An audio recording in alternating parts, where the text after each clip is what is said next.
Ellerimi koy ellerime, neden son hiç koyverme. Seni söyleyen seni, sen yıkatadın sevgilim. Ellerimi koy ellerine, neden son hiç koyverme.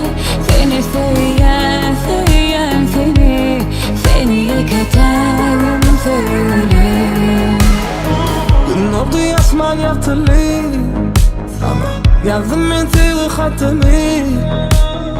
Seni bunu görmesem, sesini eşitmesem, anan ay çudamağını. Doğdu yasman yaktılı, okudum yazan hatını.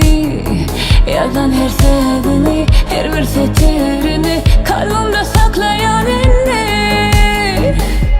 Ellerimi koy ellerime, neden son hiç koyverme. Seni söyleyen seni, sen yıkatadın sevgilim. Ellerimi koy ellerine, neden son hiç koyverme. Seni söyleyen seni, seni yıkatadın sevgilim.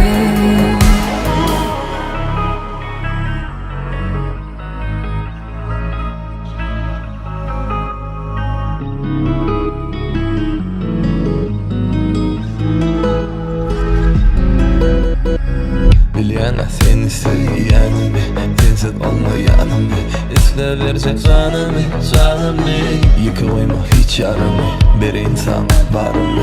Dur bitme dinle zarımı.